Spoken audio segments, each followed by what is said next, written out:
ஆண்டவராகிய இயேசு கிறிஸ்துவின் நாமத்தினாலே உங்களை வாழ்த்துகிறோம்.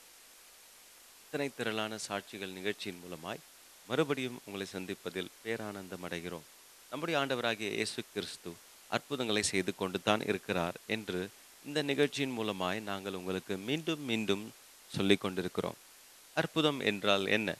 மனித சக்தியினால் செய்ய முடியாத ஒன்றை தெய்வ சக்தி தலையிட்டு செய்து காண்பிப்பதுதான் அற்புதம். உதாரணத்திற்கு, சில சமயங்களில் சில வியாதிகளை மருத்துவர்கள் சொல்லிவிடுவார்கள், இனி எங்களால் ஒன்றும் முடியாது, உங்கள் கடவுளை வேண்டிக் கொள்ளுங்கள் என்று.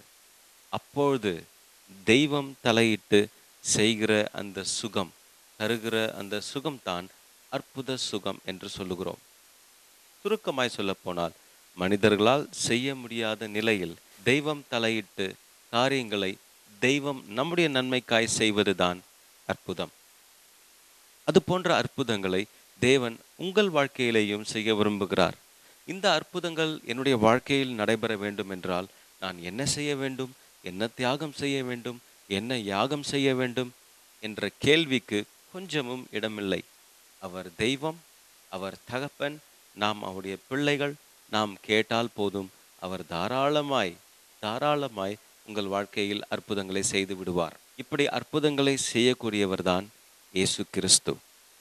இயேசு கிறிஸ்து இந்த பூமியில் இருந்தபொழுது ஏராளமான அற்புதங்களை செய்தார். அவைகளில் ஒன்றைத்தான் இந்த நிகழ்ச்சியின் மூலமாக நாம் ஒவ்வொன்றாக பார்த்து இருக்கிறோம்.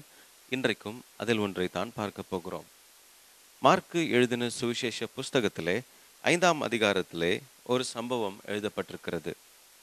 அங்கே ஜெபாலய தலைவனாகிய யவீரு என்று ஒரு தலைவன் இருந்தான். அவனுடைய மகள் வியாதிப்பட்டிருந்தாள். உடனே அவன் இயேசுவிடம் சென்று, இயேசுவே, நீர் வந்து என்னுடைய மகளை தொட்டு சுகமாக்கும் என்று கேட்டான். இயேசுவும் அவனுடைய வேண்டுகோளுக்கு இணங்க எழும்பி அங்கே செல்லும் வழியில் சற்று தாமதம் ஏற்பட்டது. அவர் செல்லும் வழியிலேயே சொல்லப்போனால் இன்னொரு அற்புதமும் நடந்தது. அதை பற்றி நாம் பிறகு பார்க்கலாம். இயேசு அப்படி தாமதமாய் சென்று கொண்டிருந்த பொழுது யவீருடைய, அதாவது அந்த தலைவனுடைய வீட்டிலிருந்து சிலர் வந்து அவனை பார்த்து சொன்னார்கள், ஐயா, இனி இயேசுவை நீங்கள் கூப்பிட வேண்டாம், ஏனென்றால் உங்களுடைய வியாதிப்பட்டிருந்த மகள் மரித்து போய்விட்டாள் என்று சொன்னார்கள். உடனே யவீரு பதறி போய்விட்டான். அவர்கள் சொன்ன காரியங்களை சற்று யோசித்து பாருங்கள். இனி இயேசு தேவையில்லை, ஏனென்றால் உங்களுடைய மகள் மரித்து போய்விட்டாள் என்று சொல்லிவிட்டார்கள். அப்படி என்றால் இனி ஒன்றும் செய்ய முடியாது, அந்த தெய்வமே நினைத்தாலும் உங்களுக்கு உதவி செய்ய முடியாது என்ற நிலையில் அங்கே யவீரு இருக்கிறான். இப்படிப்பட்ட நிலைமையில் நீங்களும் கூட இருக்கலாம். இனி ஒன்றும் முடியாது.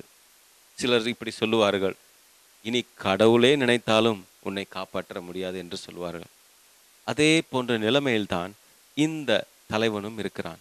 இப்படிப்பட்ட நிலைமையில் நீங்களும் இருக்கலாம். அது எப்படிப்பட்ட நிலைமை என்று எனக்கு தெரியாது, எந்த சூழ்நிலையில் இருக்கிறீர்கள் என்று எனக்கு தெரியாது. ஆனால் உங்களுடைய நிலைமை இப்பொழுது இனி மாறாது, இனி தெய்வமே நினைத்தாலும் ஒன்றும் நடக்காது என்று சொல்லக்கூடிய நிலையில் நீங்கள் இருக்கலாம், இந்த தலைவனை போல. உடனே இயேசு கிறிஸ்து என்ன செய்தார் தெரியுமா? அவனுடைய மனநிலையை அறிந்தவராய் இயேசு கிறிஸ்து அழகாய் இங்கே சொல்லுகிறார். மார்க்கு எழுதின சுவிசேஷம் 5ஆம் அதிகாரம் 36ஆம் வசனத்தில் இப்படி சொல்லுகிறார். அவர்கள் சொன்ன வார்த்தையை இயேசு கேட்டவுடனே ஜெப ஆலய தலைவனை நோக்கி, பயப்படாதே, விசுவாசம் உள்ளவனாயிரு என்று சொல்லுகிறார். பயப்படாதே, நம்பிக்கை மட்டும் உனக்கு இருந்தால் போதும் என்று சொல்லுகிறார். பயப்படாதே, நீ எனக்கு இத்தனை 1000 கொடு, பயப்படாதே, நீ இந்த யாகம் செய், அந்த தியாகம் செய், இதை பலி கொடு, அதை பலி கொடு என்று சொல்லவில்லை.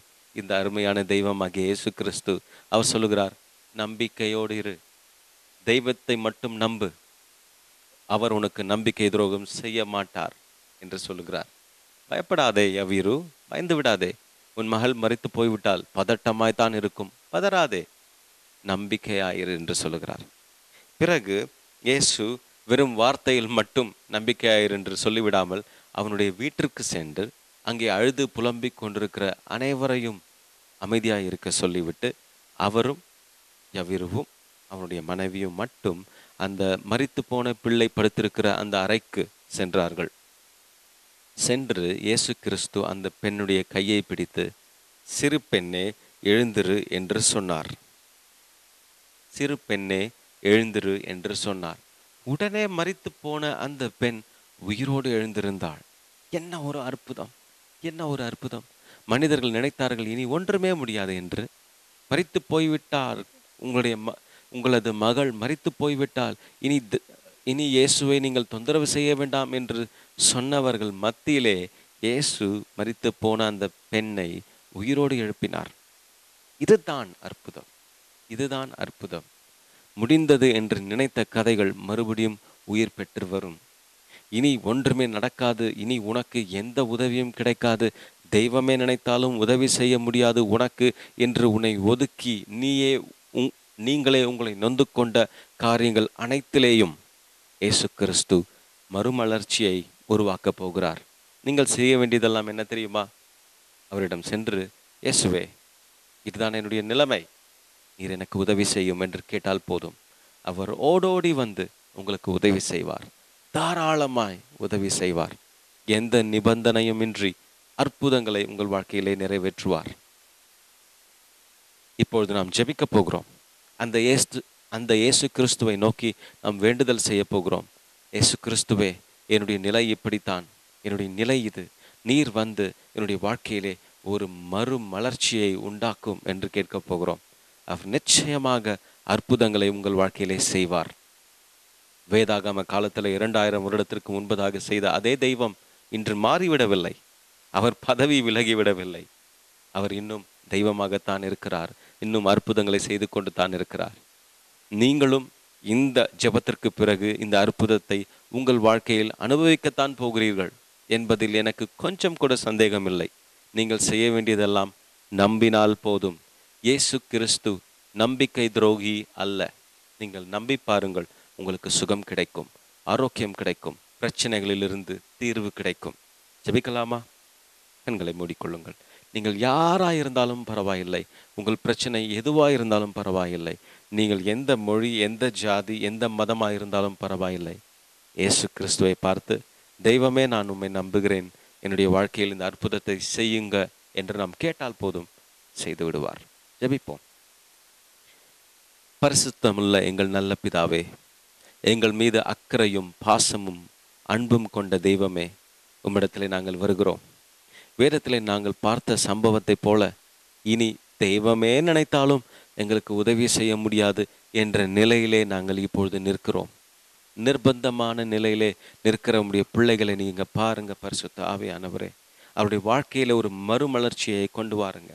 அவருடைய வாழ்க்கையில மரித்து போயிருந்த நிலைமைகள் மாறி புது உயிர், புது பலன், புது ஆரோக்கியம் உண்டாவதாக என்று நாங்கள் ஜெபிக்கிறோம்.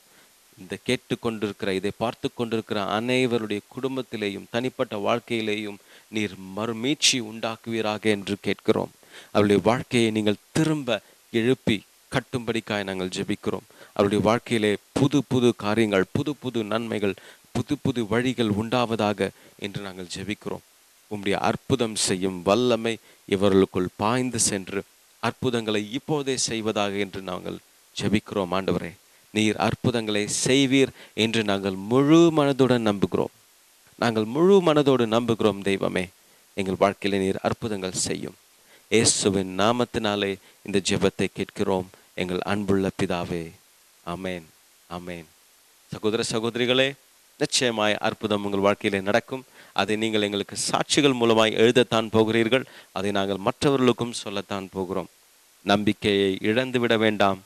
கர்த்தர் உங்களை ஆசீர்வதிப்பாராக. ஆமேன், ஆமேன்.